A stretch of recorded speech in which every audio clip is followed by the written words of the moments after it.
Hello student, आज हम इस वीडियो में आपको क्लास 11 सेट थ्योरी के बारे में बताएंगे। जैसा कि आपको पता है, जो सेट थ्योरी का टॉपिक है ये दोनों तरह की मैथमेटिक्स में है, जो एक मैथ्स स्टैंडर्ड है और जो मैथ्स अप्लाइड है। दोनों ही मैथमेटिक्स में ये चैप्टर है। तो हम आपको पढ़ाएंगे सेट थ्योरी। सेट्स होता क्या है? सेट्स का मतलब है ग्रुप। किस तरह का group? A well defined collection of objects और थिंग्स। चीजों का एक वेल डिफाइंड कलेक्शन को सेट कहते हैं। हम स्टूडेंट से कहते हैं ज्योमेट्री बॉक्स लेके आना। क्या बच्चा खाली ज्योमेट्री बॉक्स लाता है? नहीं। ज्योमेट्री बॉक्स में आने वाले सारे इंस्ट्रूमेंट उसके अंदर होते हैं। That makes a complete geometry box. उसे लेके बच्चा आता है। तो केवल एक नाम ज्योमेट्री बॉक्स जान जाने से हमें पता होता है कि उसके अंदर क्या क्या टेंसिल है। हम बात करते हैं डिनर सेट की। एक डिनर सेट नाम ले लिया, हमें पता है 6 लोगों के डाइनिंग टेबल में आने वाले सारे यूटेंसिल्स में इंक्लूड होते हैं। तो इस तरह से कोई भी एक ग्रुप ऑफ थिंग्स जो वेल डिफाइंड हो उससे सेट कहते हैं। इसी से इसकी डेफिनेशन बनी है क्या? A well defined collection of objects or things called set। अब वेल डिफाइंड जैसे सेंस है, इमोशन है, इंटेलिजेंस है, क्वालिटी है, इन्हें हम मेजर नहीं कर सकते, इन्हें हम छू नहीं सकते, इन्हें हम देख नहीं सकते। जिन चीजों को हम मेजर नहीं कर सकते, छू नहीं सकते, देख नहीं सकते, उन्हें कभी भी वेल डिफाइंड नहीं कर सकते। तो जब भी इन कलेक्शन में, इन ऑब्जेक्ट्स में, इन थिंग्स में सेंस की बात आए, इमोशंस की बात आए, इंटेलिजेंस की बात आए, क्वालिटी की बात आए, या ऐसी चीज जिसे हम छू नहीं सकते, देख नहीं सकते, मेजर नहीं कर सकते, वो कभी भी वेल डिफाइंड नहीं हो सकते हैं। इसलिए वो कभी भी सेट्स नहीं होते। अब सेट्स को हम रिप्रेजेंट करते हैं कैपिटल लेटर से। A is a set. Curly bracket के अंदर ये एलिमेंट लिखा AEIOU, set of vowels in English alphabet. इनके बीच में कॉमा लगा लेंगे, ये एलिमेंट कहलाते हैं। कर्ली ब्रैकेट के अंदर इन्हें लिख लिया। दूसरा है सेट बी। सेट बी क्या है? 0 1 2 3 4 5 6 7 8 9, सेट ऑफ 1 डिजिट न्यूमरल। तीसरा एक सेट ले लेते हैं हम। सेट है क्या? 2 3 5 7। ये सेट है 1 डिजिट प्राइम नंबर का। तो सेट को हम रिप्रेजेंट करते हैं कैपिटल लेटर से, भले ए ले ले, बी ले ले या सी ले ले। कर्ली ब्रैकेट के अंदर सेट्स के एलिमेंट को लिखा जाता है और इनमें कॉमा का साइन आता है। सेट्स को दो तरह से रिप्रेजेंट करा जाता है। सेट्स दो तरह से रिप्रेजेंट होता है। पहला है रोस्टर फॉर्म। Roster form. इसका दूसरा नाम है टेबुलर फॉर्म। Tabular form. और दूसरा है set builder form. Set builder form. जैसे रोस्टर फॉर्म का पहला एग्जांपल ले लें हम। सेट ए है। ए के एलिमेंट क्या है? AEIOU। इसी बात को अगर हम सेट बिल्डर फॉर्म में लिखना चाहें तो कैसे लिखेंगे? A x such that x, that mean in सारे वेरिएबल के लिए हमने एक वर्ड यूज करा है x। ऐसा है कि x are vowels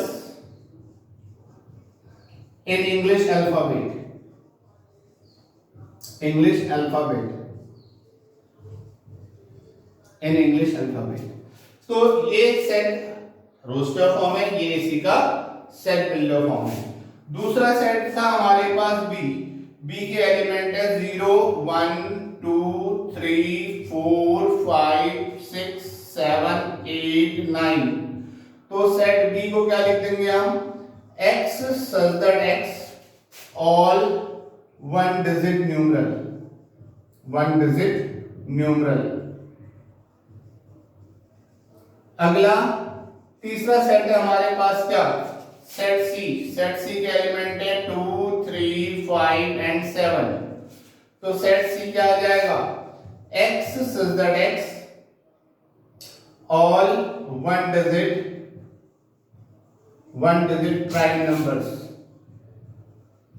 prime numbers, ये सेट सी आ गया। इसी तरह हम सेट डी लिख सकते हैं, सेट डी 1 2 3 4 5 सो ऑन चलता रहेगा। ये हो जाएगा set D x such that x set of all natural numbers. ये अगला सेट है। अगला हमने ले लिया सेट डी ई। सेट ई हमने ले लिया क्या, 0 1 2 3 4 5 and so on. So set E is x such that x set of all whole numbers. तो सेट को हम दो तरह से रिप्रेजेंट करते हैं, एक होता है रोस्टर फॉर्म और इसी को इस लैंग्वेज में भी लिख सकते हैं, this is called set builder form. अब सेट के टाइप कौन कौन से हैं? सबसे पहला होता है number 1 empty set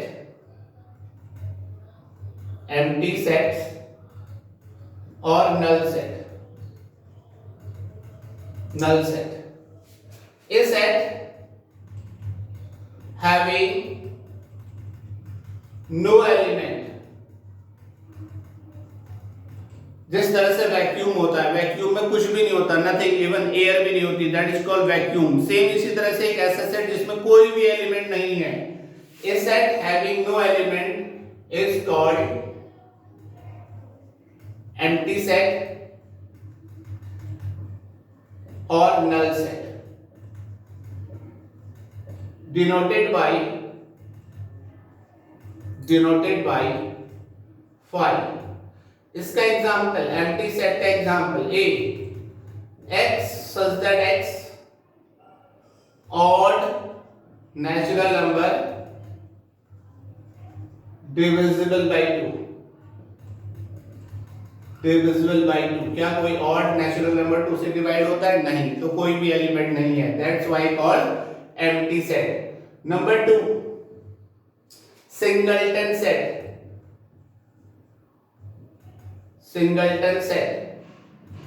A set having only one element called singleton set. Example, x is a set x such that x even prime number. कितने इवन नंबर प्राइम होते हैं? एक। कौन? केवल 2। दूसरा B X such that X the president of India, India में कितने president है? एक। This is called singleton set.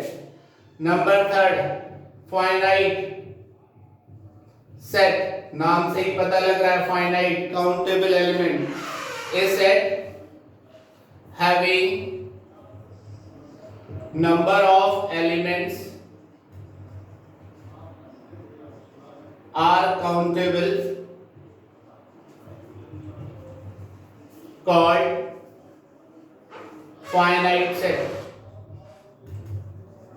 Example of finite set, set A था हमारे पास, set A E I O U finite set है क्योंकि काउंटेबल एलिमेंट है।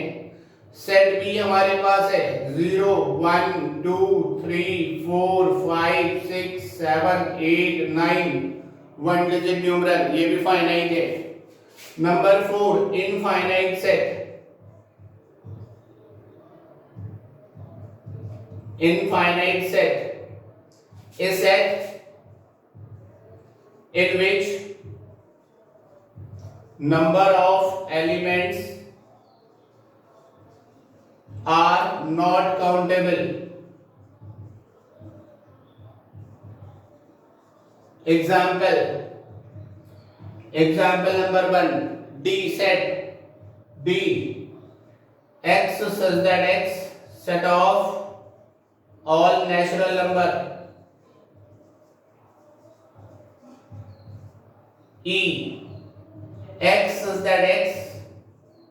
All star in the sky.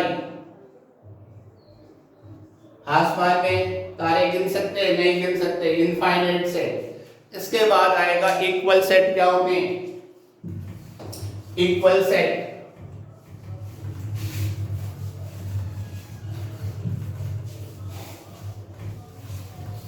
Equal set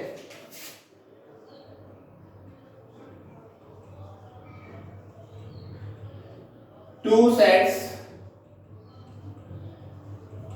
A and B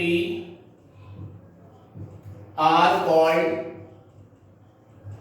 equal set if number of elements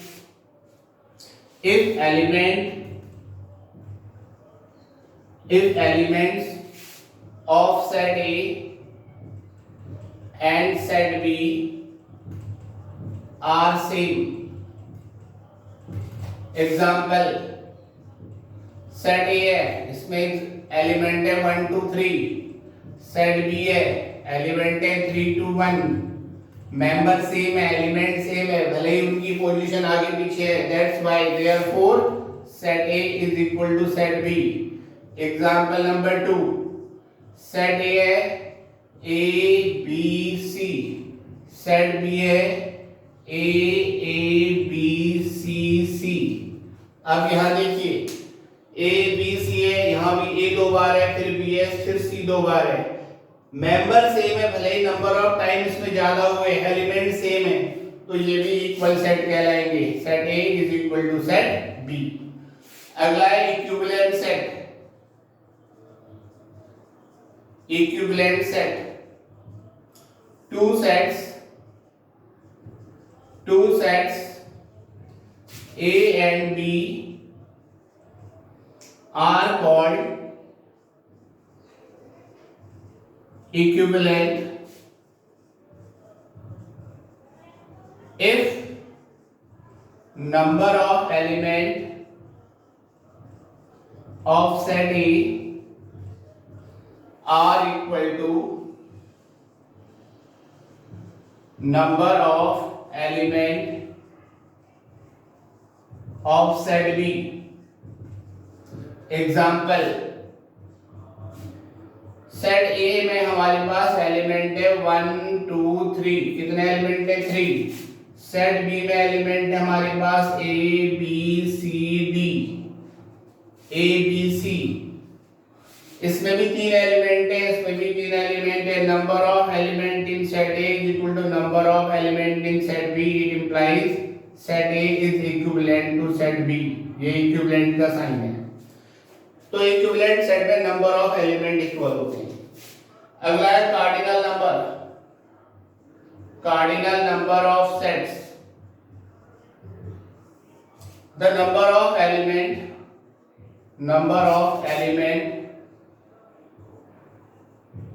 of a set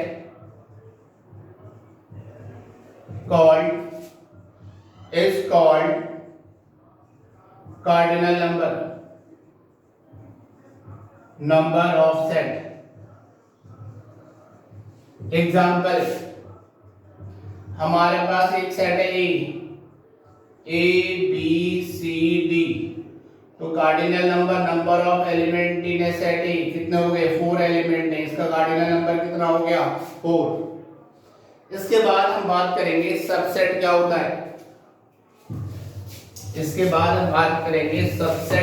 है। यहां देखेंगे subset of A set. मान ले हमारे पास एक सेट है जिसके एलिमेंट है 1 2 3 4 5 6। दूसरा सेट है बी, इसके एलिमेंट है 2 4 6। अब हम देख रहे हैं कि सेट बी के जितने भी एलिमेंट है 2 है वो सेट ए में है, 4 है वो भी सेट ए में है, 6 है वो भी सेट ए में है। इट मींस सेट बी के सारे एलिमेंट सेट ए में हैं। Mathematically for all x means the element belong to A, जितने भी एलिमेंट बी में बिलोंग कर रहे हैं इट इम्प्लाइज, इसका मतलब ये है x बिलोंग ए में भी कर रहे हैं, therefore b is called subset of a, या किसी किसी बुक में इसे b is a subset of a से भी डिनोट कर रखा है, ऐसे भी कर सकते हैं, b is a subset of a। Set b के सारे एलिमेंट सेट a में हैं। For all x means element of set b belong to b, it implies this element also belong to a, then b is called subset of a। जब b a का subset होता है तो a को b का superset कहते हैं, b को a का सुपरसेट कहते हैं। अब एक एग्जांपल ले लेते हैं। एक सेट है a, a के एलिमेंट है 0 1 2 3 4 5 6 7 8 9, set of one digit numeral. एक सेट है b 2 3 5 7 one digit prime number. Therefore, for all x belong to b, it implies these x also belong to a. Then set b is called subset of a. This is the symbol of subset. ये होता है subset. अब एक set के कितने subset हो सकते हैं ये देखिएगा। इसके लिए हम क्या करेंगे, एक सेट है हमारे पास A, इसके एलिमेंट है 1 2 3, तीन एलिमेंट है, तो cardinal number of set A कितना हो गया 3। Number of subset of power of set A, that means number of element in power of set A. Power of set A means collection of all the subset of set A.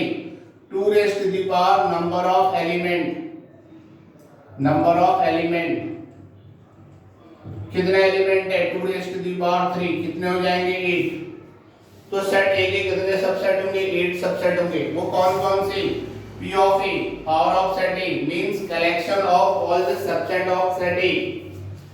ये आएंगे 5, जिस तरह 1 सबका multiple होता है 5 सबका subset होता है 1 2 3, फिर 1 2 1 3 2 3, और एक आ जाएगा 1 2 3। तो इस तरह से ये सबसेट बने सेट ए के। सेट ए में एलिमेंट है 1 2 3, तो इसके नंबर ऑफ एलिमेंट हुए 3। Number of element in power of set A means number of subset 2 raise to the power number of element, number of element है 3, 2 raise to the power 3, 2 raise to the power 3 is 8। वो 8 कौन कौन से होंगे 5, जैसे 1 सबका multiple होता है 5 सबका सबसेट होगा। फिर एक एक करके ले लिया इन्होंने 1 2 3, एक बार 1 खा ली, एक बार 2, एक बार 3, फिर 2 2 के पेयर में लिए 2 2 करके 1 2 1 3 2 3 1 2 1 3 2 3, फिर पूरा सबसेट बनेगा अपने आप का ही। इसी तरह हम एक एग्जांपल ले लेते हैं सेट बी, इसके एलिमेंट है ए बी सी डी। अब इसमें बताइए cardinal number of set B, number of element कितने हैं 4।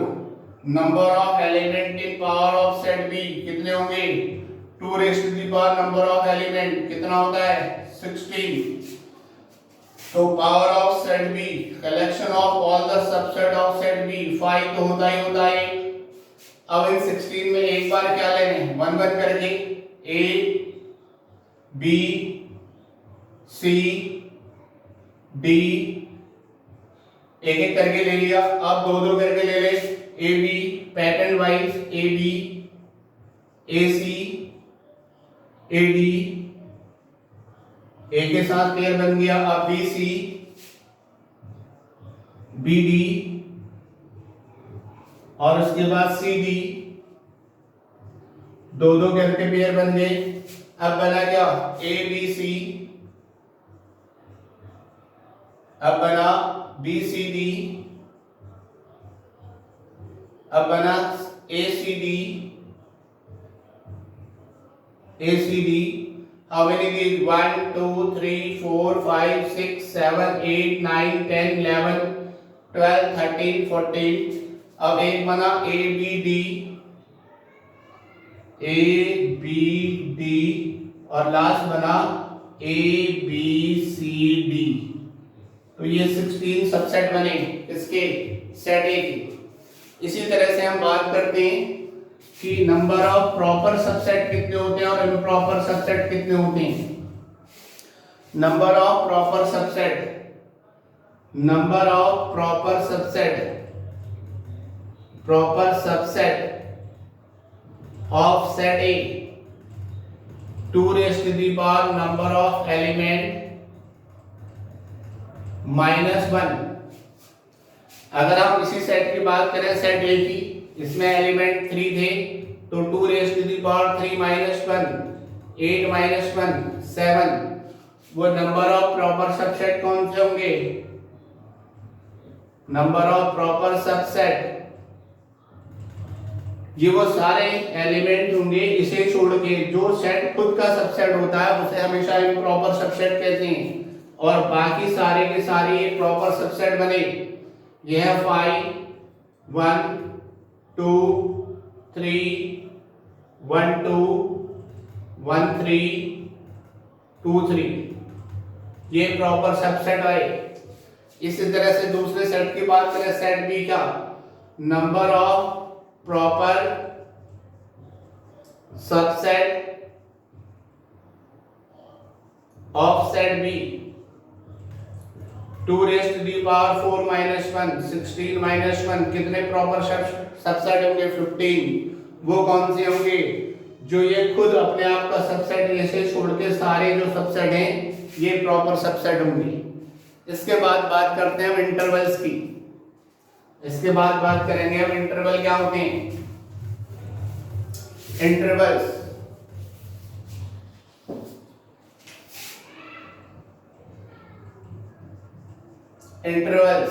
ये क्या होते हैं? हमारे पास एक सेट है x such that x is a natural number 3 less than x less than equal to 7। तो इसका क्या मतलब हुआ? 3 less than x less than equal to 7। तो हम नंबर 9 की बात करें, ये आया 0 1 2 3 4 5 6 7 8। अब देखिए ये नंबर 3 से तो बड़ा है, जो भी ये सेट है 3 से तो बड़े नेचुरल नंबर है, 7 या 7 से छोटे हैं। तो 3 में ओपन इंटरवल लगेगा तो खाली सर्किल बनाएंगे, 7 इक्वल टू भी है क्लोज इंटरवल बनेगा डार्क, इसके बीच के जितने भी नेचुरल नंबर आए वो हम लेंगे। तो सेट ए के एलिमेंट क्या हो जाएंगे? 4 5 6 7। क्योंकि 3 में खाली लेस देन था, x greater than equal to 3 था, तो 3 से बड़े वाले नेचुरल नंबर 7 या 7 से छोटे, क्योंकि यहाँ पे इक्वल टू भी है तो 7 इंक्लूड करेंगे। जहां पे ओपन इंटरवल है पर्टिकुलर एलिमेंट इंक्लूड नहीं होगा, जहां पे क्लोज इंटरवल है वहां पे पर्टिकुलर एलिमेंट इंक्लूड होगा। अगर इसी में एक एग्जांपल ये है, दूसरा एग्जांपल हम ले लें क्या? A is a set x such that x is a real number -1/2 less than x less than equal to 9/2। तो ये एक नंबर लाइन है, ये सेट ऑफ रियल नंबर है 0 1 2 3 4 5 -1 -2 -1/2 यहाँ आएगा और 9/2 यहाँ पर आएगा। तो यहाँ पे ओपन इंटरवल लगेगा क्योंकि ये से इंक्लूड नहीं कर रहे हैं, और यहाँ पे क्लोज इंटरवल लगेगा ये। तो इसे हम कैसे लिखेंगे? A is a set open interval -half to close interval 9/2। ये रियल नंबर है, ये इंटरवल इसलिए लिखा है इसके बीच के सारे रेशनल नंबर सारे हैं। Every dot represent a number, it may be either rational और रेशनल। तो ये सारे नंबर इसके बीच में इंक्लूड होंगे क्योंकि ये सेट ऑफ रियल नंबर है। इसी तरह से एक एग्जांपल ले लें, example number 3, a x such that x is an integer -3 less than equal to x less than equal to 4। तो इसका मतलब क्या है? सेट ऑफ इंटीजर्स बनाइए, सेट ऑफ इंटीजर्स 0 1 2 3 4 5 6 -1 -2 -3 -4। अब ये -3 भी क्लोज इंटरवल है और 4 भी क्लोज इंटरवल है। इसके बीच में जितने भी इंटीजर हैं इसको लिखेंगे क्या, ए इज ए सेट -3 -2 -1 0 1 2 3 4। या इस सेट को हम ऐसे भी लिख सकते हैं A equal to close interval -3 to 4 x belong to set of integer. Check, ठीक है। तो इस तरह से इंटरवल को रिप्रेजेंट करते हैं। जहां पे खाली लेस देन होता है वो ओपन इंटरवल में आता है, जहां पे equal to less than equal to भी होता है वो क्लोज इंटरवल में आता है। इसके बाद हम बताएंगे आपको यूनियन एंड इंटरसेक्शन क्या होती है। मान लेते हैं हमारे पास एक सेट है, इसे हमने रिप्रेजेंट करा एप्सिलॉन से। ये सेट है 0 1 2 3 4 5 6 7 8 9। Set of one digit numeral है हमारे पास। एक सेट है ए है सेट ऑफ प्राइम नंबर 2 3 5 7। एक सेट है बी सेट है ऑड नंबर 1 3 5 7 9।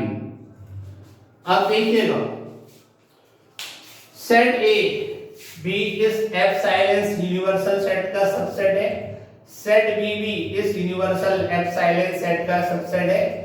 तो दोनों ए बी इस यूनिवर्सल सेट के सबसेट हैं, इस सेट के सबसेट हैं, इसलिए ए बी के रेस्पेक्ट में इसे यूनिवर्सल सेट बोलेंगे। अगर हमें ए यूनियन बी निकालना है, A union B means element are either in A और इन बी, या तो एलिमेंट ए में हो या बी में हो। ठीक वैसे ही जैसे हम क्लास 10th में एलसीएम निकालते थे, दो नंबरों का एलसीएम प्राइम फैक्टर करते थे, उनके कॉमन फैक्टर लेते थे एक बार और अनकॉमन सारे। तो इन दोनों में जो अनकॉमन है वो लेंगे 1 है 2 है 3 दोनों में एक बार लेंगे, 5 दोनों में एक बार लेंगे, 7 9। ये है एलसीएम। तो इसे कहते हैं यूनियन, एलिमेंट इन आइदर ए और इन बी, या तो ए में हो या बी में हो, ये दोनों, इसे कहेंगे यूनियन। दूसरा होता है A intersection B, element in A and B. Intersection का मतलब एंड, यूनियन का मतलब और। एंड जो दोनों में है, दोनों में कौन कौन एलिमेंट है, 3 5 7, ये इंटरसेक्शन। जैसे एचसीएफ लेते थे जो कॉमन फैक्टर है। फिर निकालेंगे हम a minus B. a minus B means element are in A but not B, जो ए में तो है लेकिन बी 2, 2 यहाँ तो है यहाँ नहीं है, 3 यहाँ भी है यहाँ भी है, 5 है 7 है, केवल 2 एलिमेंट है जो ए में तो है लेकिन बी में नहीं है। अगर हम b माइनस ए निकालें, इसका मतलब है जो एलिमेंट b में तो है लेकिन a में नहीं है। 1 b में है a में नहीं है, 9 b में है a में नहीं है, तो इसके सेट आगे 1 एंड 9, b माइनस ए। अगला आएगा a कॉम्प्लीमेंट, या सिंपली a डैश से रिप्रेजेंट करते हैं। a complement means universal set epsilon minus A, जो यूनिवर्सल सेट में तो है लेकिन a में नहीं है। तो कौन सा है, 0 1 2 3 4 5 6 7 8 9, यह आ गया a कॉम्प्लीमेंट। b कॉम्प्लीमेंट क्या आएंगे, b complement means epsilon minus b, जो यूनिवर्सल सेट में तो है लेकिन b में नहीं है। एलिमेंट आएंगे क्या, 0 1 2 3 4 5 6 7 8, ये आए b कॉम्प्लीमेंट। तो अगर हमारे पास एक यूनिवर्सल सेट है, दो उसके सबसेट हैं, a यूनियन b कैसे निकालते हैं, a intersection b, union means और, intersection means and. a minus b जो एलिमेंट a में तो है लेकिन b में नहीं है, b माइनस a जो b में तो है लेकिन a में नहीं है, a dash universal set minus a जो यूनिवर्सल सेट में तो है लेकिन a में नहीं है, b डैश b कॉम्प्लीमेंट जो यूनिवर्सल सेट में तो है लेकिन b में नहीं है, तो u के यूनिवर्सल सेट के वो एलिमेंट जो b में नहीं है। तो ये आए ऑपरेशन। अब इन्हीं ऑपरेशन पर हम आपको बताएंगे क्या वेन डायग्राम क्या होता है। वेन डायग्राम,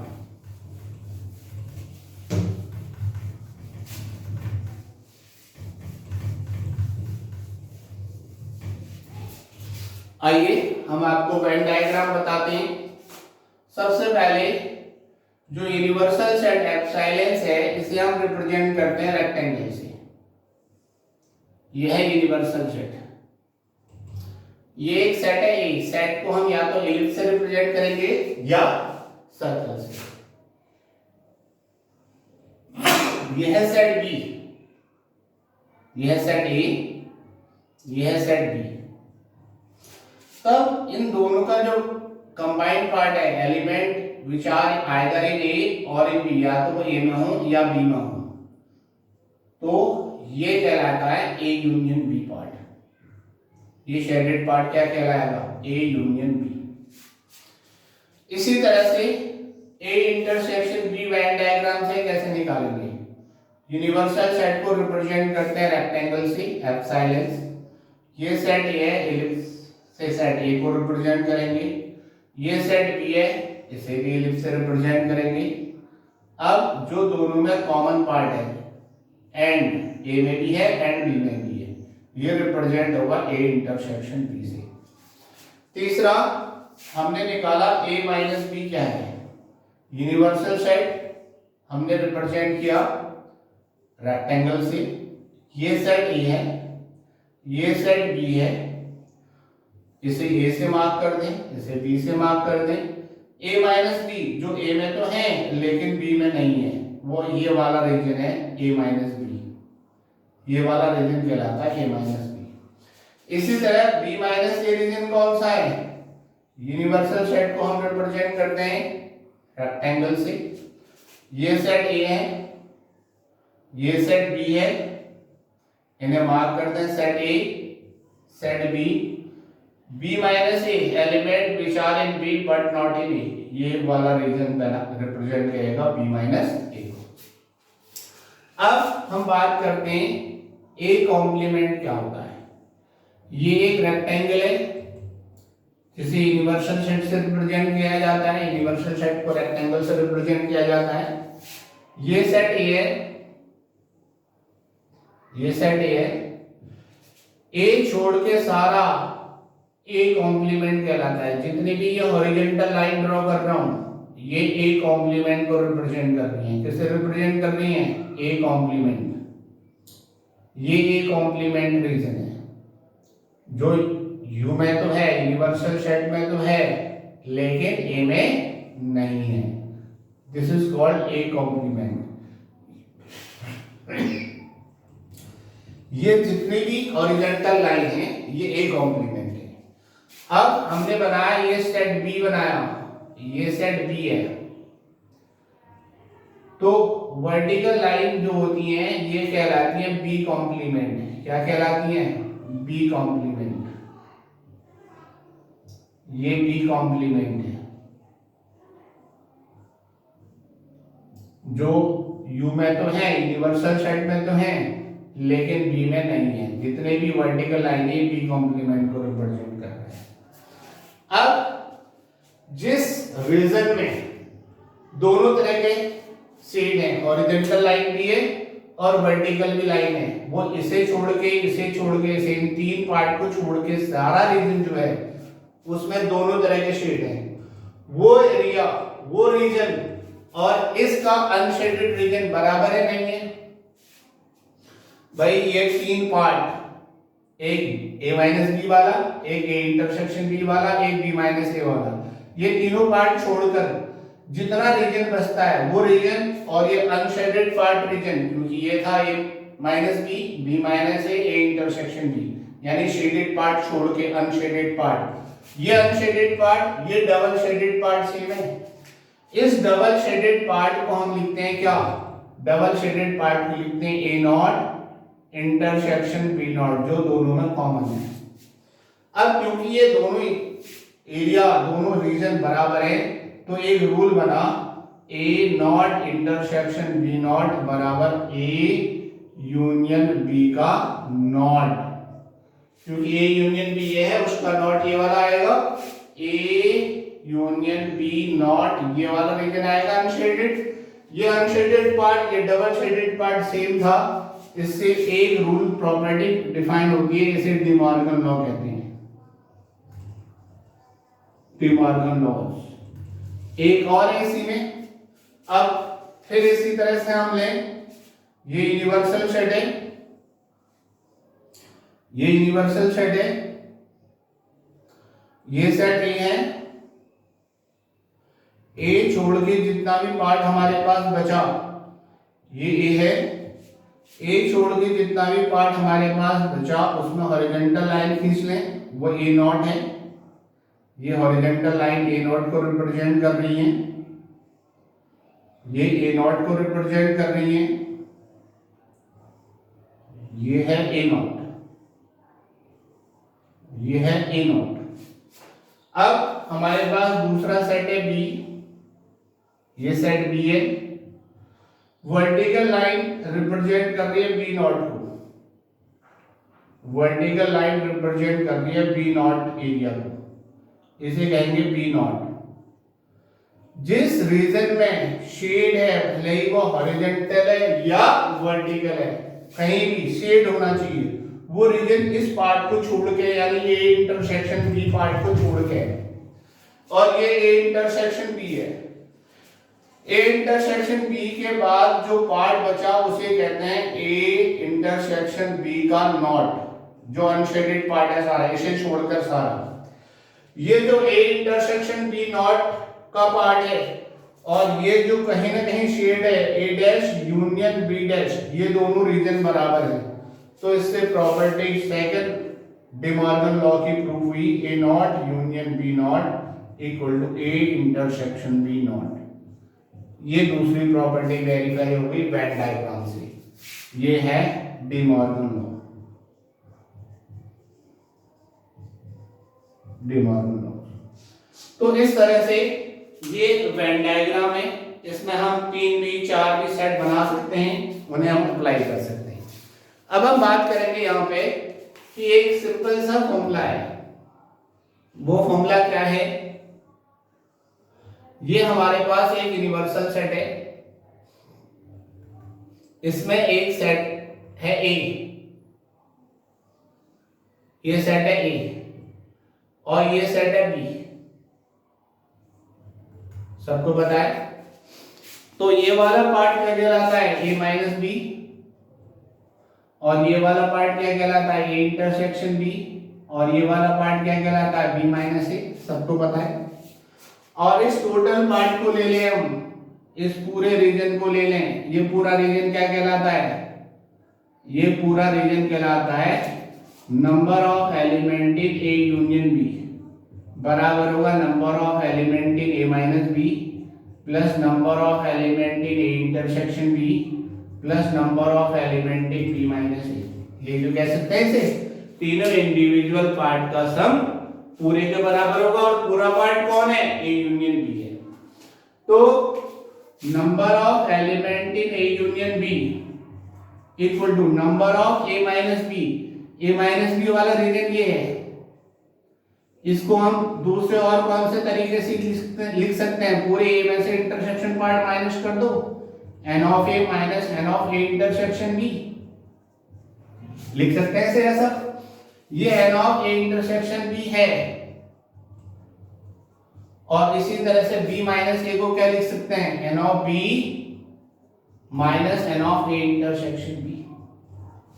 इससे क्या हुआ? ये दोनों कैंसिल हो गए, तो हमारे पास एक फॉर्मूला ड्राइव होकर आ गया, number of element in set A union B equal to number of element in set A plus number of element set in B minus number of element in A intersection B. इस तरह से ये हमारे पास पहला formula निकला, जिसके through हम numericals करेंगे। अब इसी फॉर्मूले को हम 3 सेट के लिए कैसे यूज कर सकते हैं? अगर हम इसी रिजल्ट को 3 के लिए प्रूव करना चाहें, 3 सेट एबीसी के लिए, तो कैसे करेंगे देखेंगे। फॉर 3 सेट अगर हमें निकालना है क्या? Number of element in A union B union C तो इसे लिखते हैं number of element A union B union C, ऐसा लिख लेते हैं। यहां पे लेट कर लेते हैं, लेट A यूनियन B को क्या मान लें, X। तो ये क्या हो गया हमारे पास, number of element in X union C। ये दो सेट तो हैं, एक X है एक C है। दो के लिए क्या रिलेशन बताया हमने, number of element in first set plus number of element in second set minus number of element first intersection second. ये प्रूफ किया हमने यूजिंग रिजल्ट 1। अब x की वैल्यू वापस रिप्लेस करते हैं, n of a union b, n of a union b plus n of c minus n of a union b intersection c।